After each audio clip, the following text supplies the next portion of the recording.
Hello and welcome to another Sprues and Brews unboxing. Today we're looking at the Pariah Nexus Objective Set for Warhammer 40,000. So first of all I want to say a massive thanks to Games Workshop for sending us this a little bit early to review. This is one that took me by surprise. Obviously today, alongside the Genestealer Cults and the Sisters of Battle codexes, we also have the latest chapter approved missions. This is a deck of cards that replaces the ones that are in the Leviathan box, ready for the new year of kind of objectives and missions, and there's some really cool stuff in there. I haven't got a video on this today, but stuff like zero OC units can't take objectives, and battle line are a lot more valuable. Basically mixes up the kind of mission decks and refreshes things for the new year. Now alongside this, Games Workshop are releasing a set of 6 objective discs. Now a lot of third-party companies kind of have these already.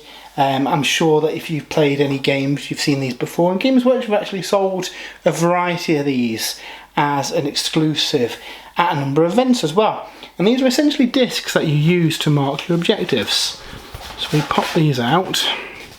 They have kind of got like a non-slip backing on, which means they don't slide around on the surface. So if you've not come across them before, essentially it's marks out the 3 inches for objectives. Now in the past I've often used coins, and say if you had some models near it, it's hard to eyeball who's in range of the objective without measuring, and then people that are just on the border, it can be a bit kind of hit and miss knowing whether they're on it. So the idea with these is by using these markers, you can pop them on your objective. You can still have coins if you do need to have numbers or anything on them. The coins aren't included, I might add, but it does show kind of where the objective point is.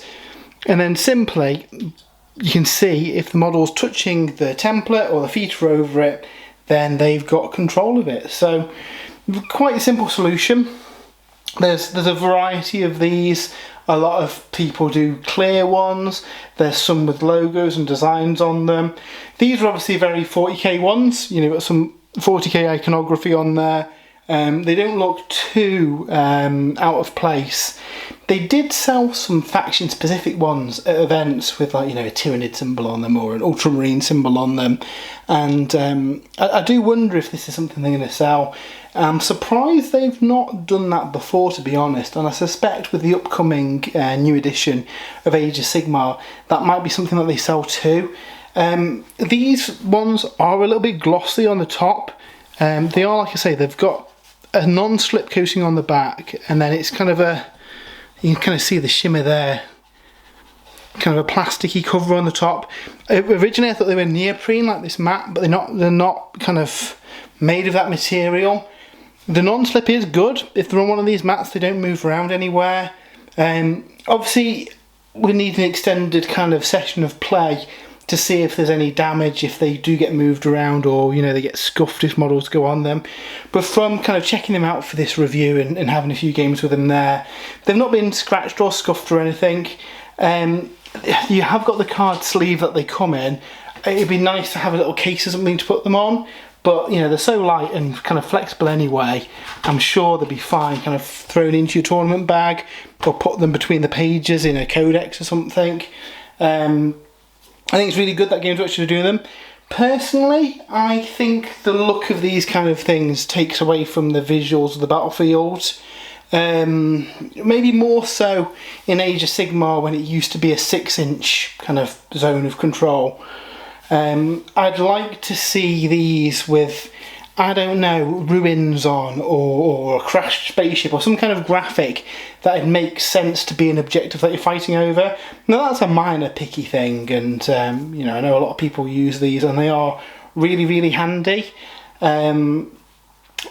It's cool that Games Workshop are selling them now as well, because previously, you know, a lot of third parties have done them, and, you know, it's not been something you just wander into your Games Workshop and pick up, so that is cool. The price isn't bad as well. These are £20 for a set of 6 discs as well, so that's pretty reasonable and pretty in line with, you know, other alternate companies that produce these things, so that's not bad at all. I do hope that we see more designs of these, certainly for Age of Sigmar. I think that'd be quite exciting to have maybe different discs that represent the different realms. But yeah, it's pretty fun. So obviously a little video for this. It's a hard one to do a kind of full review on, but for £20 I definitely think these are worth picking up. I like the coins because they're a bit more kind of subtle on the battlefield, but these, like on this map, they look quite nice and they fit in quite nicely. Depending on the colour of your map, they may or may not blend in, and personally I'd rather something that kind of blends with that background, because it kind of takes away from the immersion having big logos and stuff slapped on the battlefield. But yeah, that is the new Pariah Nexus Objective Set. Let us know if you use these kind of discs. Is this something that you find helpful? I know certainly in a tournament setting people like to have this kind of thing because it stops any arguments over who is and who isn't on an objective, because like here now, that guy clearly isn't on the objective because he's just short, where now he is. So yeah, let us know your thoughts on these. If you would like to support the site as well, we do have an affiliate link to Element Games in the description. If you use that, we get a bit of a kickback as well, which helps go in towards supporting the site and helping us make videos like this. And again, massive thanks to Games Workshop for sending us the review copies of the Objective Set too. So if you haven't liked the video, why don't you give it a like and give us a follow. We do lots of videos like this. We've got a lot of content coming on the way for Age of Sigmar, and today over on spruesandbrews.com we have got 2 in-depth reviews of the new Genestealer cults and the Sisters of Battle codexes. So that's really exciting. Check those out on the site. Until next time though, have a great weekend and we'll see you soon.